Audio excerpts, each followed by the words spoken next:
আজকে আমরা দেখব থার্ড সামেটিভ ইভলিউশনের জন্য আরো একটি প্রশ্ন। ষষ্ঠ শ্রেণী ইতিহাস প্রশ্ন, যেখানে পূর্ণমান 70, সময় রয়েছে 2 ঘন্টা 30 মিনিট। সম্পূর্ণ মডেল প্রশ্ন। সঠিক উত্তরটি নির্বাচন করে বাক্য সম্পূর্ণ করে লেখো। 1 × 8। জুনাগড় প্রশস্তি সংস্কৃত ভাষায় লেখা। গুপ্ত আমলের মন্দিরগুলির মধ্যে দেওঘরের দশাবতার মন্দির বিখ্যাত। মথুরা রীতির ভাস্কর্যে লাল চুনাপাথরের বেশি ব্যবহার হতো। ষোড়শ মহাজনপদের আমলে বস্ত্রশিল্পের কেন্দ্র হিসেবে বিখ্যাত ছিল বারাণসী। দ্বিতীয় পুলকেশীর সভাকবি রবি কীর্তি আইহোল প্রশস্তি লিখেছিলেন। কুষাণদের প্রধান শাসন কেন্দ্র ছিল ব্যাকট্রিয়া।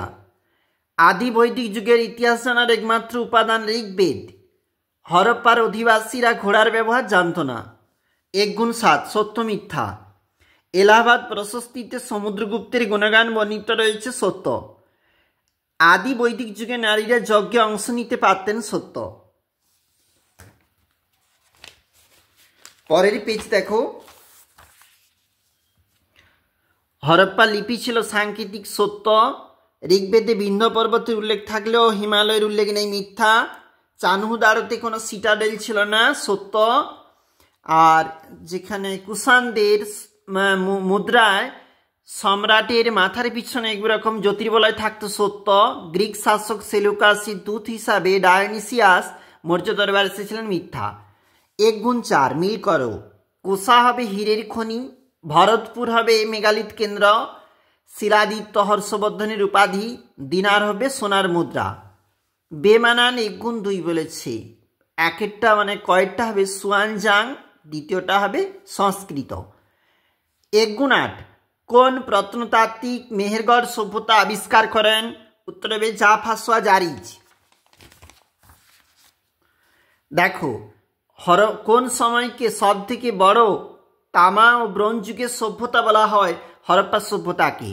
কোন শব্দ থেকে বেদ শব্দটি কথাটি এসেছে? উত্তর হবে বিদ থেকে।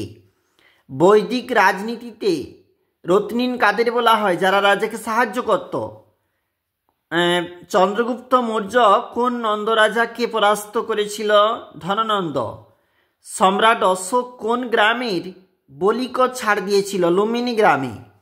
কুষাণ আমলে কেরালা কোন মশলা উৎপাদনের জন্য বিখ্যাত ছিল? গোলমরিচ।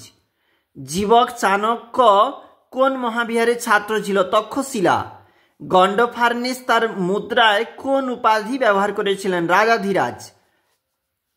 এগুলা রয়েছে 2 × 8, 16 নাম্বার রয়েছে কিন্তু এখানে মোট। এরপর দেখো 3 × 5 রয়েছে, 3 নাম্বার করে রয়েছে 5টি প্রশ্ন। আর নিচে 8 দাগে রয়েছে 5 × 2, 5 নাম্বারে 2টা প্রশ্ন, কিন্তু তোমাকে করতে হবে। অবশ্যই দেখবে প্রশ্নগুলি।